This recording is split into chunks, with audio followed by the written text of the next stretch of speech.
Hello everyone. ಕನ್ನಡಿಗರಿಗೆ October ತಿಂಗಳು ಬಂತು ಅಂದರೆ ಸಾಕು, ದಸರಾ ಹಬ್ಬದಷ್ಟೇ ಸಂಭ್ರಮ ತರೋದು ಇನ್ನೊಂದು ಯಾವುದು, ಅದೇ ಬಿಗ್ ಬಾಸ್. ಆದರೆ ಈ ಬಾರಿ ಬಿಗ್ ಬಾಸ್ ಮನೆ ಪ್ರವೇಶ ಮಾಡೋದು ಅಷ್ಟು ಸುಲಭ ಅಲ್ಲ. ಅದಕ್ಕಾಗಿಯೇ ಕಲರ್ಸ್ ಕನ್ನಡ ಒಂದು ಹೊಸ ಕಾನ್ಸೆಪ್ಟನ್ನು ತಂದಿದೆ. ಅದೇ ಬಿಗ್ ಬಾಸ್ ಅಗ್ನಿ ಪರೀಕ್ಷೆ. ಲಕ್ಷಾಂತರ ಜನ ಅಪ್ಲಿಕೇಶನ್ ಹಾಕಿದ್ದಾರೆ. ಶರಡಿ ಹಿಡಿದು 60 ಜನರನ್ನ ಈ ಅಗ್ನಿ ಪರೀಕ್ಷೆಗೆ ಕರ್ಕೊಂಡ್ ಬಂದಿದ್ದಾರೆ. ಲಕ್ಷಾಂತರ ಜನರಿಂದ ಕೇವಲ 60 ಜನರನ್ನ ಶಾರ್ಟ್ ಲಿಸ್ಟ್ ಮಾಡಿ ಅವರಿಗೆ ಕೊಡ್ತಾ ಇರುವಂತಹ ಟಾಸ್ಕ್ ಅನ್ನ ನೋಡಿದ್ರೆ ಇದೇನು ರಿಯಾಲಿಟಿ ಶೋನಾ ಅಥವಾ ಯಾವುದಾದ್ರೂ ಮಿಲಿಟರಿ ಟ್ರೈನಿಂಗ್ ಕ್ಯಾಂಪಾ ಅನ್ನುವಂತಹ ಡೌಟ್ ಶುರುವಾಗುತ್ತೆ. ಬನ್ನಿ, ಈ ಅಗ್ನಿ ಪರೀಕ್ಷೆಯ ಪ್ರೋಮೋದಲ್ಲಿ ಏನೆಲ್ಲ ಇದೆ, ಇದರ ಹಿಂದಿನ ಲಾಜಿಕ್ ಏನು, ಆ್ಯಂಡ್ ಪಾಸಿಟಿವ್ ಮತ್ತು ನೆಗೆಟಿವ್ ಕಮೆಂಟ್ಗಳು ಏನೇನು ಬಂದಿದೆ, ಇದೆಲ್ಲವನ್ನ ಕೂಡ ತಿಳ್ಕೊಂಡು ಅನಲೈಸ್ ಮಾಡ್ಕೊಂಡು ಹೋಗೋಣ.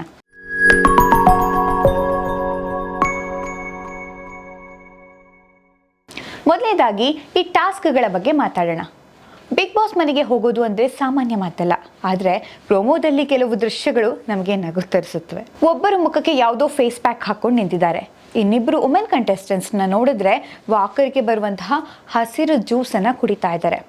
ಇದನ್ನೆಲ್ಲ ಡೇಂಜರಸ್ ಟಾಸ್ಕ್ ಅಂತ ಹೆಸರಿಟ್ಟಿದ್ದಾರೆ. ಇದರಲ್ಲೆಲ್ಲ ಹೈಲೈಟ್ ಏನಂದರೆ ಆ ಪ್ಲ್ಯಾಂಕ್ ಚಾಲೆಂಜ್. ಒಬ್ಬ ಕಂಟೆಸ್ಟೆಂಟ್ ಬಂದು ಜಡ್ಜ್ ಸೀಟ್ನಲ್ಲಿರೋ ಸಂಗೀತ ಶೃಂಗೇರಿ ಅವರಿಗೆ ಫುಲ್ ಕಾನ್ಫಿಡೆನ್ಸ್ನಿಂದ ನಾನು ಫಿಸಿಕಲಿ ಫಿಟ್, ನಿಮ್ಗಿಂತ ಫಿಟ್ ಅಂತ ಚಾಲೆಂಜ್ ಮಾಡ್ತಾರೆ.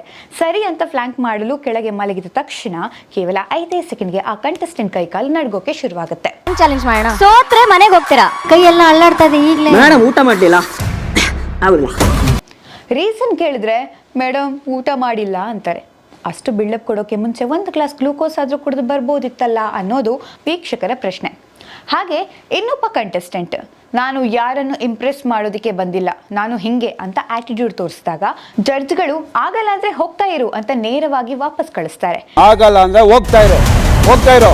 ಇದು ನಿಜಕ್ಕೂ ಒಂದು ಕಾಮಿಡಿ ಎಲಿಮೆಂಟ್ ತರ ಕಾಣಿಸುತ್ತೆ. ಈ ಕಾಮಿಡಿ ದೃಶ್ಯಗಳನ್ನ ಪಕ್ಕಕ್ಕಿಟ್ಟು ನೋಡಿದ್ರೆ ಪ್ರೋಮೋದಲ್ಲಿರುವ ಕೆಲವು ದೃಶ್ಯಗಳು ನಿಜಕ್ಕೂ ಬ್ರೂಟಲ್ ಮತ್ತು ಎಮೋಷನಲ್ ಆಗಿವೆ. ಒಬ್ಬ ಕಂಟೆಸ್ಟೆಂಟ್ ಕ್ಯಾಮ್ರಾ ಮುಂದೆಯೇ ಟ್ರಿಮ್ಮರ್ ತೆಗೆದುಕೊಂಡು ತನ್ನ ತಲೆಯ ಕೂದಲು ತಾನೇ ಬೋಳಿಸ್ಕೊಳ್ತಾ ಇರ್ತಾನೆ. ಇನ್ನೊಬ್ಬ ಸ್ಪರ್ಧಿ ದೊಡ್ಡ ಕಾಲಿನಿಂದ ಜಜ್ಜಿ ತನ್ನ ಸ್ಮಾರ್ಟ್ ಫೋನನ್ನು ಒಡೆದು ಹಾಕ್ತಾ ಇದ್ದಾಳೆ. ಇದಾದ್ಮೇಲೆ ಸ್ಪರ್ಧಿಗಳು ಜೋರಾಗಿ ಅಳೋ ದೃಶ್ಯ, ಹತಾಶೆಯಿಂದ ಕೂಗುವ ದೃಶ್ಯ ಮನಸ್ಸಿಗೆ ಸ್ವಲ್ಪ ಕಷ್ಟ ಅನ್ನೋ ಥರ ಫೀಲ್ ಕೂಡ ಆಗುತ್ತೆ. ಸಾಮಾನ್ಯ ಜನರಿಗೆ ಬಿಗ್ ಬಾಸ್ ವೇದಿಕೆ ಅನ್ನೋದೊಂದು ದೊಡ್ಡ ಕನಸು. ಆ ಕನಸಿಗಾಗಿ ಅವರು ತಮ್ಮ ಸೆಲ್ಫ್ ರೆಸ್ಪೆಕ್ಟ್, ತಮ್ಮ ಇಷ್ಟದ ವಸ್ತುಗಳನ್ನು ತ್ಯಾಗ ಮಾಡಲು ಸಿದ್ಧರಿದ್ದಾರೆ ಎನ್ನೋದು ಇಲ್ಲಿ ಎಮೋಷನಲ್ ಆಗಿ ಕನೆಕ್ಟ್ ಆಗುತ್ತದೆ. ಬಿಗ್ ಬಾಸ್ಗೋಸ್ಕರ ನೀವು ಇದನ್ನ ಡಿಸ್ಟ್ರಾಯ್ ಮಾಡಕ್ಕಿದ್ದೀರಾ? ಜಡ್ಜ್ ಶ್ರುತಿ ಅವರ ಸೆಲೆಕ್ಷನ್ ಬ್ರೂಟಲ್ ಆಗಿದೆ ಎಂದು ಹೇಳ್ತಿರೋದು ಅಕ್ಷರಶಃ ಸತ್ಯ. ಆ ಕಣ್ಣೀರು ಮತ್ತು ಹತಾಶೆಯನ್ನು ನೋಡಿದಾಗ ವೀಕ್ಷಕರಿಗೂ ಅದು ಫೀಲ್ ಆಗುತ್ತೆ. ಈಗ ಸ್ವಲ್ಪ ಲಾಜಿಕಲ್ ಆಗಿ ಯೋಚನೆ ಮಾಡೋಣ. ಬಿಗ್ ಬಾಸ್ ಒಂದು ಎಂಟರ್ಟೈನ್ಮೆಂಟ್ ಶೋ.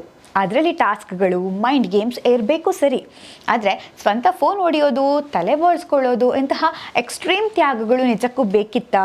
ಇದು ಅವರ ಟ್ಯಾಲೆಂಟ್ನ ಪರೀಕ್ಷೆನ ಅಥವಾ ಕಂಟೆಸ್ಟೆಂಟನ್ನು ಎಮೋಷ್ನಲ್ ಆಗಿ ಬ್ರೇಕ್ ಮಾಡುವ ಟೆಕ್ನಿಕಾ?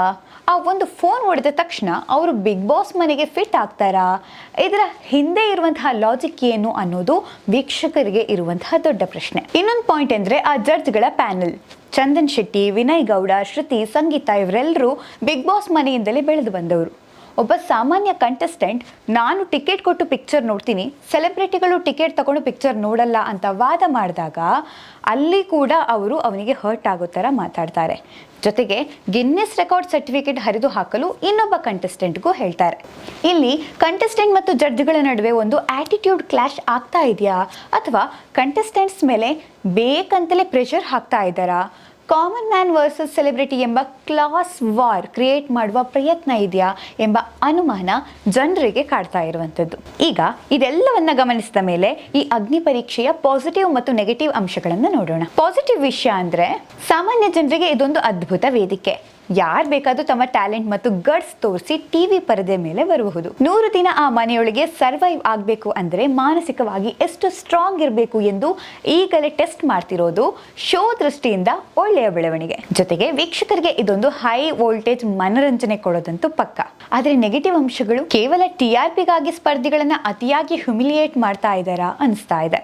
ಫೋನ್ ಹೊಡೆಯೋದು, ವಾಕರಿಕೆ ಬರುವ ಜ್ಯೂಸ್ ಕುಡಿಯೋದು, ಇದೆಲ್ಲವನ್ನ ಫ್ಯಾಮಿಲಿ ಆಡಿಯನ್ಸ್ ನೋಡುವಾಗ ಸ್ವಲ್ಪ ಮುಜುಗರ ಅಂದರೆ ಅನ್ಕಂಫರ್ಟೇಬಲ್ ಫೀಲ್ ಆಗೋ ಥರನೂ ಅನಿಸುತ್ತೆ. ಹಾಗೆಯೇ ಜಡ್ಜ್ಗಳ ಕಡೆಯಿಂದ ಓವರ್ ಅಗ್ರೆಷನ್ ಕೂಡ ಎದ್ದು ಕಾಣ್ತಾ ಇದೆ. ಸ್ಪರ್ಧಿಗಳ ಮೇಲೆ ಕೂಗಾಡೋದು ಎಷ್ಟರ ಮಟ್ಟಿಗೆ ಸರಿ ಎಂಬ ಪ್ರಶ್ನೆ ಕೂಡ ಜನರು ಇಡ್ತಾ ಇರುವಂಥದ್ದು. ಒಟ್ನಲ್ಲಿ ಹೇಳಬೇಕು ಅಂತ ಹೇಳಿದ್ರೆ ಬಿಗ್ ಬಾಸ್ ಅಗ್ನಿ ಪರೀಕ್ಷೆ ನಿಜಕ್ಕೂ ಸ್ಪರ್ಧಿಗಳಿಗೆ ಒಂದು ದೊಡ್ಡ ಅಗ್ನಿ ಪರೀಕ್ಷೆ, ವೀಕ್ಷಕರಿಗೆ ಹೈ ವೋಲ್ಟೇಜ್ ಡ್ರಾಮಾ.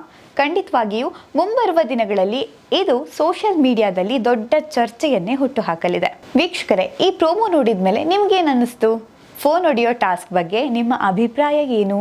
ಜಡ್ಜ್ಗಳ ವರ್ತನೆ ಸರಿಯೇ ಅಥವಾ ಕಂಟೆಸ್ಟೆಂಟ್ಗಳು ನಡ್ಕೊಳ್ಳೋ ರೀತಿ ಸರಿಯೇ?